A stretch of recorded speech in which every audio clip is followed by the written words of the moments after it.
बिस्मिल्लाहिर्रहमानिर्रहीम। इस video lecture में डिस्कस करते हैं work done in two dimension system as independent on path followed. यानी यहाँ पर हमने एक कंजर्वेटिव फील्ड के अंदर जैसे कि एक टू डायमेंशन सिस्टम है, इसके अंदर हमने शो कराना है कि किस तरह से वर्क जो है ये इंडिपेंडेंट होते हैं पाथ फॉलोड पे, यानी वर्क जो है पाथ फॉलोड पे डिपेंड नहीं करते हैं। इसके लिए एक डायग्राम कंसिडर किया है, जैसे कि हमारे पास ये पॉइंट ए है, पॉइंट ए से एक बॉडी मूव हो रही है पॉइंट सी तक, तो ये तीन पाथ से मूव होगा, जैसे कि ए से बी फिर बी से सी, या ए से बी प्राइम फिर बी प्राइम से सी, और या जो है ए से डायरेक्ट सी तक मूव होगा। हमने इन तीन पाथ से जो है वर्क डन कैलकुलेट करना होगा इस कंजर्वेटिव फील्ड के अंदर, और हमने यहाँ पर शो कराना है कि क्या work done independent on path followed है या नहीं है। तो स्टेटमेंट गिवन है, the work done on a particle in moving from one point to another point in two dimension system is given by. यानी टू डायमेंशन सिस्टम के अंदर जो वर्क डन होता है, यानी एक पॉइंट से दूसरी पॉइंट तक जो एक बॉडी के ऊपर वर्क डन होते हैं, वो वर्क डन जो है ये बराबर होते हैं W इज इक्वल्स टू, ये बराबर होगा यानी इंटीग्रल, जैसे कि F dot d s, let suppose ये बना हमारे पास इक्वेशन 1, यानी ये वर्क डन है on a body move from one point to another point in two dimension system, जो है वर्क इसके बराबर होगा। हियर अब यहाँ पर जो फंक्शंस है, फोर्स और डिस्प्लेसमेंट है, here the function F and ds are defined for two dimension conservative system which is given by. यानी यहाँ पर जो फोर्स है, यानी फोर्स यहाँ पर बराबर होगा, यानी इस केस के अंदर ये जो F है टू डायमेंशन सिस्टम के लिए ये डिफाइन होगा, यानी ये होगा हमारे पास जैसे कि माइनस के वाई आई और माइनस के एक्स जे के इक्वल होगा। यानी जैसे कि हमारे पास यानी स्प्रिंग फोर्स जो है, जैसे रिस्टोरिंग फोर्स जो है, या Hooke's law is equal to F is equal to minus k x, तो इसी के रिस्पेक्ट से टू डायमेंशन के लिए डिफाइन फंक्शन होगा फोर्स का minus k y i minus k x j के इक्वल होगा। और ये जो डी एस है, डी एस हमारे पास होगा एंड डी एस जो है ये बराबर होगा यानी डी एक्स आई और प्लस डी वाई जे के इक्वल होगा। जैसे कि अगर ये दो वैल्यूज हम इक्वेशन 1 के अंदर पुट कर देते हैं, putting value in equation 1, putting values in equation 1, तो हमारे पास इक्वेशन 1 बन जाएगा, जैसे कि W इज इक्वल्स टू ये आ जाएगा, W is equals to integral F की जगह पे हमारे पास minus k y i minus k x j, और इस तरह से डी एस की जगह पर आ जाएगा डी एक्स आई प्लस डी वाई जे, यानी टू डायमेंशन है, दोनों आपस में मल्टीप्लाई हो जाएगा, तो W जो है ये बराबर हो जाएगा यानी इंटीग्रल ऐसे, यानी हमें मालूम है डॉट प्रोडक्ट के अंदर आई के साथ मल्टीप्लाई होगा और J जो है ये J के साथ मल्टीप्लाई होगा, तो इस तरह से ये आ जाएगा हमारे पास यानी माइनस के, और यहाँ पर y d x i dot i is equal to 1, और यहाँ पर minus k x d Y आ जाएगा। अब जैसे अगर दोनों पे हम इंटीग्रेशन अप्लाई कर देते हैं, तो इसका जो फाइनल इक्वेशन है वो हमारे पास बन जाएगा, यानी W इज इक्वल्स टू ये आ जाएगा माइनस, जैसे हम कॉमन कर देते हैं तो माइनस इंटीग्रल यानी के वाई डी एक्स और minus integral k x d Y आ जाएगा, और लेट्स सपोज ये बना इक्वेशन 2। यानी ये जो पूरा प्रॉब्लम है हमने इस इक्वेशन 2 की मदद से सॉल्व करना होगा, और इक्वेशन 2 की कंक्लूजन है कि by using equation 2 we can by using equation 2 by using equation 2 we can calculate the work done यानी ये जो वर्क डन है हमने इसको कैलकुलेट करना होगा, the work done through a different path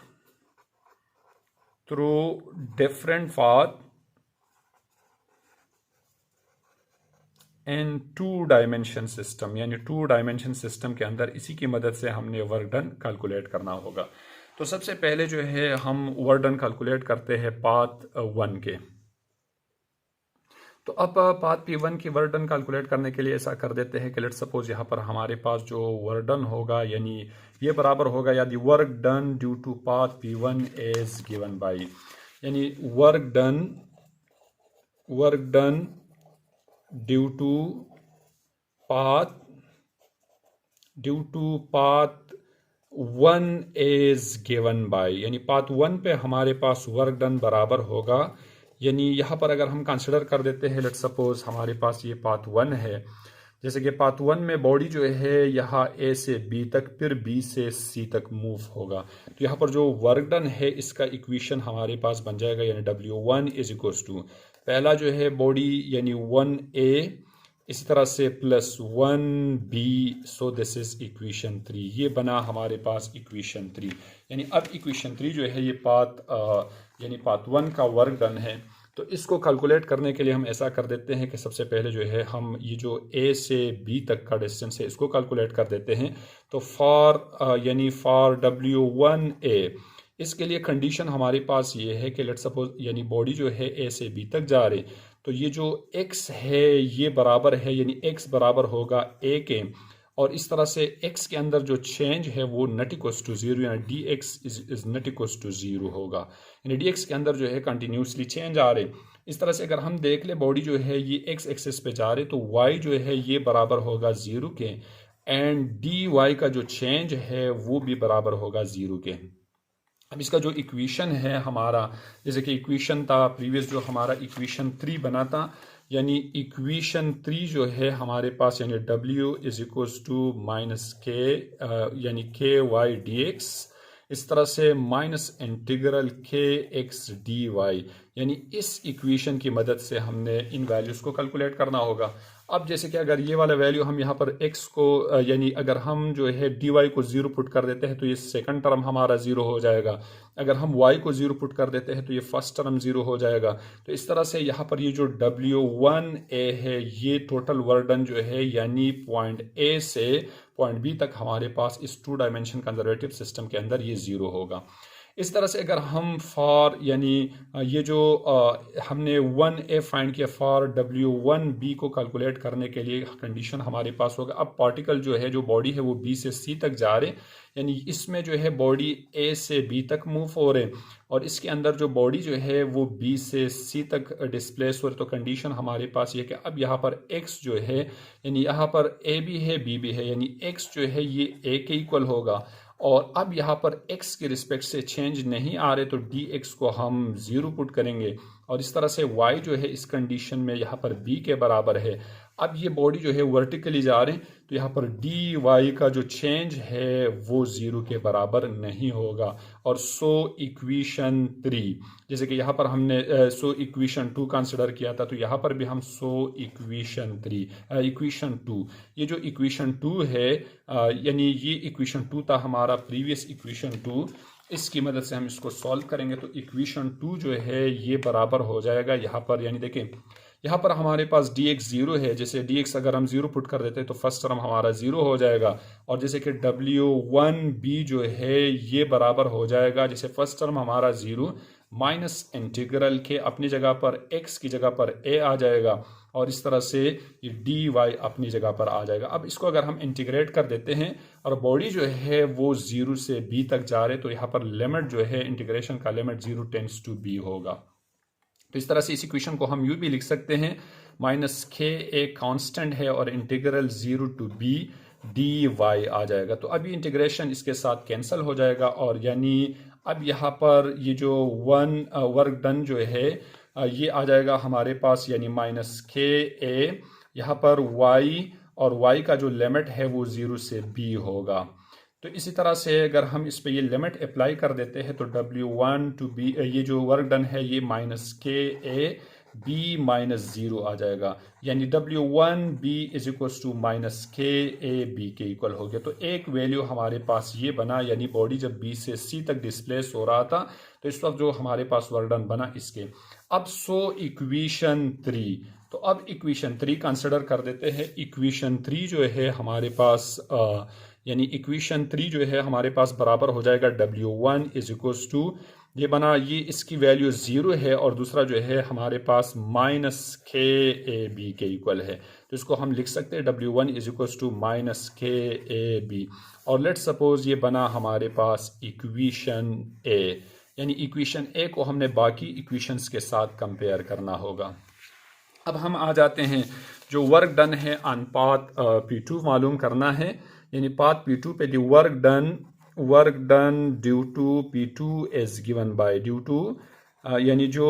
path 2 है हमारे पास, इस पे वर्क डन बराबर होगा इज गिवन बाय। तो इसके लिए अगर हम लेट सपोज सबसे पहले इक्वेशन लिख लेते हैं, तो ये आ जाएगा हमारे पास W2 इज इक्वल्स टू, ये बराबर हो जाएगा W2A प्लस W2B आ जाएगा। और ये जो इक्वेशन बना हमारा इक्वेशन 4। अब इस इक्वेशन 4 के लिए सबसे पहले जो है हमने वर्क डन कैलकुलेट करना है if the body move from point A to B, यानी हमने W2 या फॉर यानी जो फॉर W2A, इसके लिए यानी बॉडी जो है ये A से B प्राइम तक डिस्प्लेस हो रहे, तो यहाँ पर वर्क डन के लिए हमारे पास कंडीशन ये होगा कि अगर हम गौर कर लें तो x जो है यहाँ पर 0 है और x की रिस्पेक्ट से जो चेंज है dx भी यहाँ पर 0 के इक्वल है। इस तरह से अगर हम देख ले तो y हमारे पास b है एंड dy की रिस्पेक्ट से जो चेंज है वो इज नॉट इक्वल्स टू 0, यानी वो 0 के बराबर नहीं है। तो इस तरह से अगर हम ये वाला इक्वेशन दोबारा इसके लिए कंसिडर कर दें तो इक्वेशन में यानी dx 0 है तो पहला वाला टर्म हमारा 0 हो जाएगा, और दूसरा जो है हमारे पास x भी 0 है, तो अगर हम यहाँ पर x 0 पुट कर देते हैं तो यानी दोनों टर्म्स यहाँ पर 0 हो जाएंगे, यानी यहाँ पर ये बन जाएगा W2A इज इक्वल्स टू, ये आ जाएगा हमारे पास 0, यानी इक्वेशन 4 के लिए हमारे पास ये जो W2A इसकी वैल्यू 0 है। अब इस तरह से फॉर W2B, तो इसके लिए इसमें बॉडी जो है अब डिस्प्लेस हो रही B प्राइम से C तक, यानी यहाँ पर जो बॉडी है वो B प्राइम से C तक डिस्प्लेस हो रहे, तो कंडीशन है हमारे पास यहाँ पर XA है,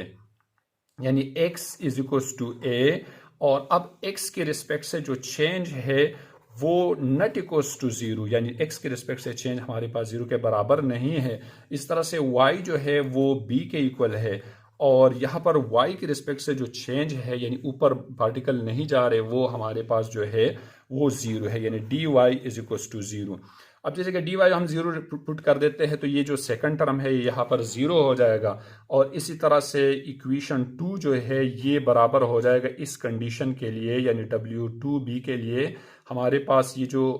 हो जाएगा equation W2 is equals to, यानी W2B इज इक्वल्स टू, अब यहाँ पर माइनस यहाँ पर इंटीग्रल यानी बॉडी जो है अब ये 0 से A तक, यानी यहाँ पर जो डिस्प्लेस हो रहे ये है हमारे पास, इसका जो लिमिट है यहाँ पर ये 0 टू B होगा,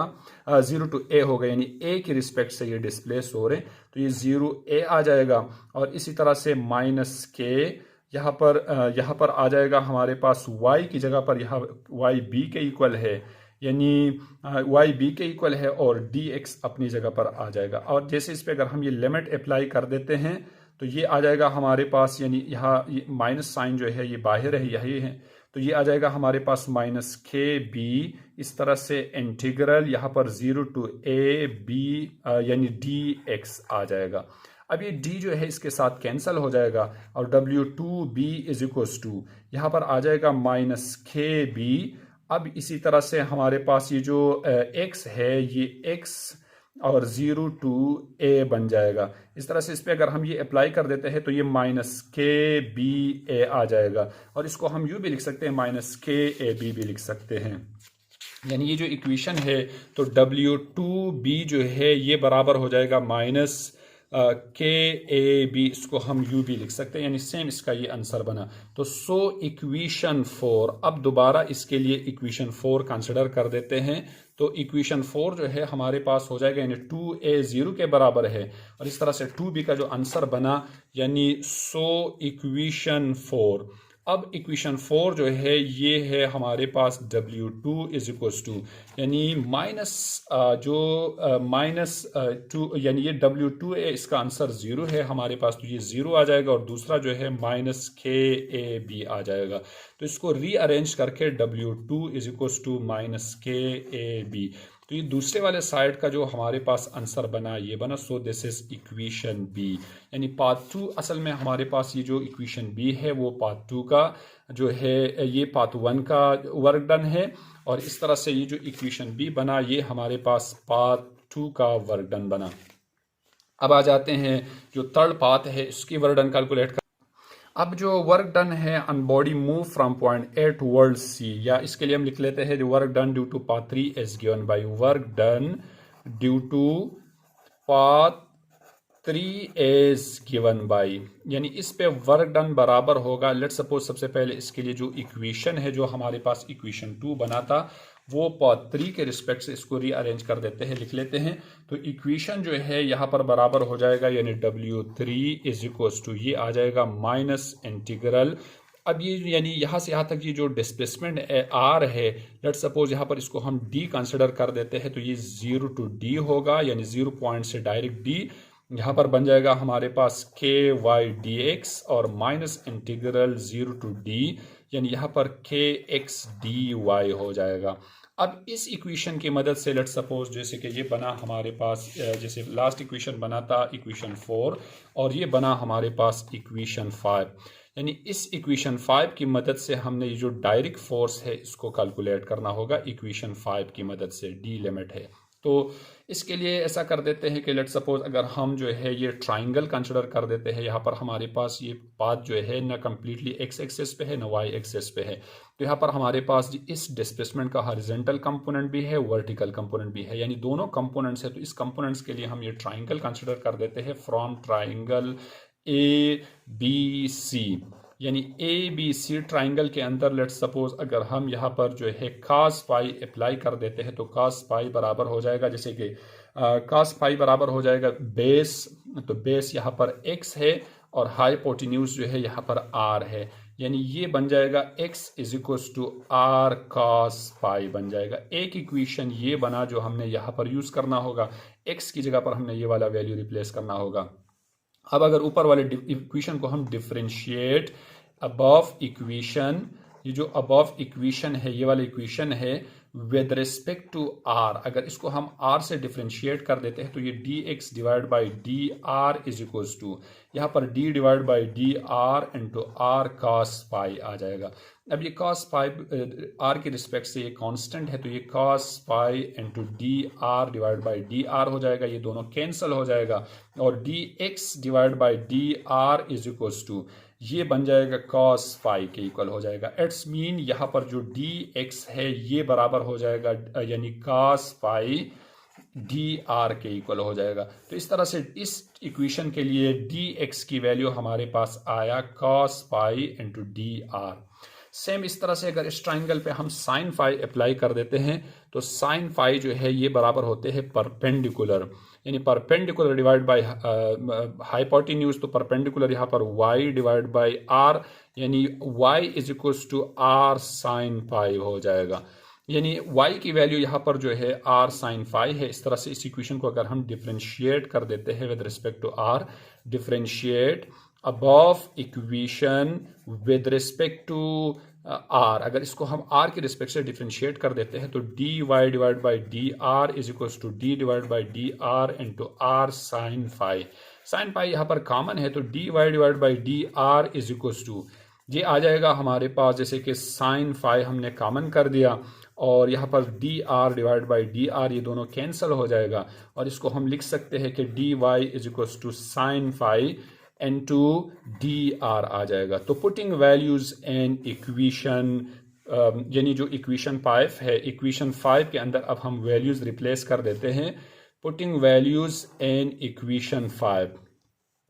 पुटिंग वैल्यूज इन इक्वेशन 5, तो इक्वेशन 5 के अंदर अगर हम वैल्यूज रिप्लेस करेंगे तो ये आ जाएगा हमारे पास W3 इज इक्वल्स टू, ये आ जाएगा W3 इज इक्वल्स टू जैसे कि माइनस इंटीग्रल 0 टू d, और यहाँ पर k अपनी जगह पर y की जगह पर हमारे पास आ जाएगा r sin phi,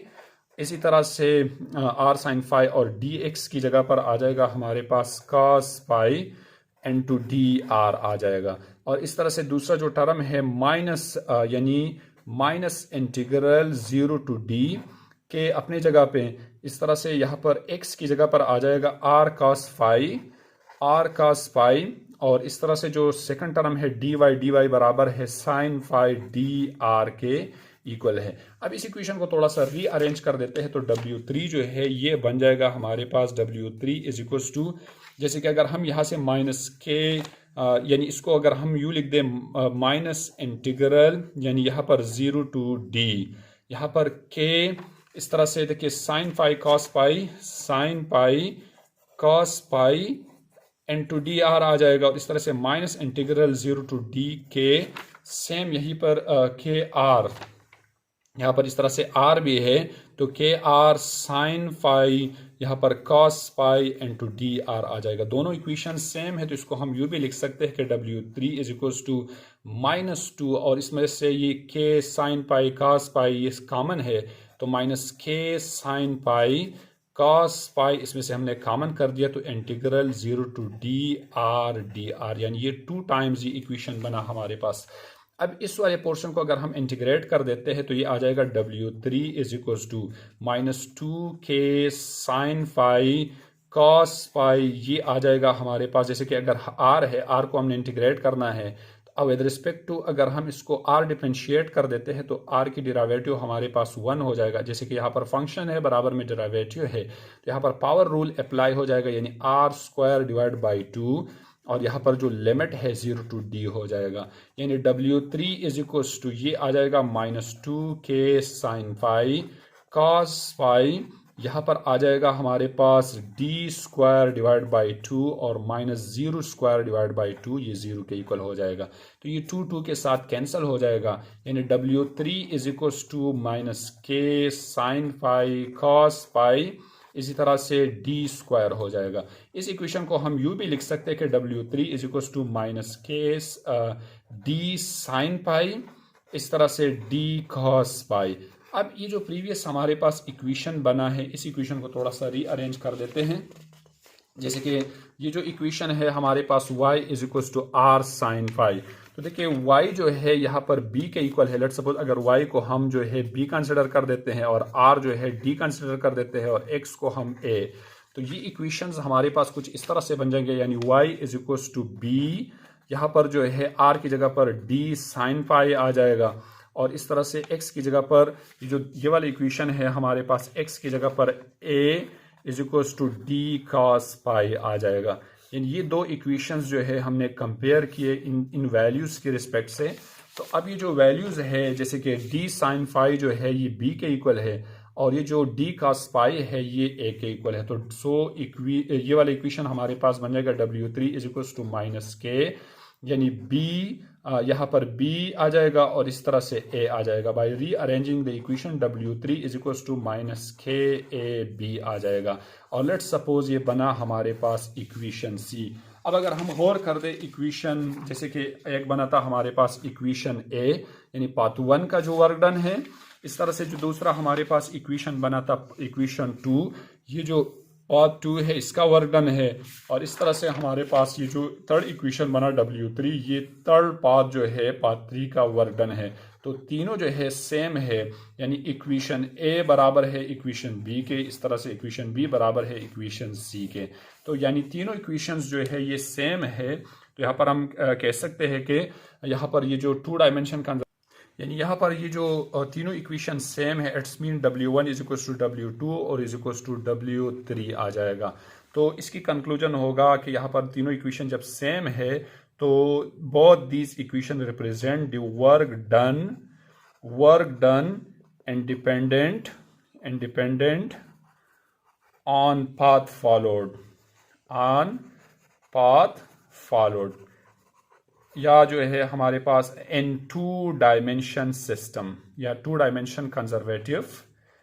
conservative system या कंजर्वेटिव फील्ड। तो कंजर्वेटिव फील्ड के अंदर जो है हमारे पास वर्क डन जो है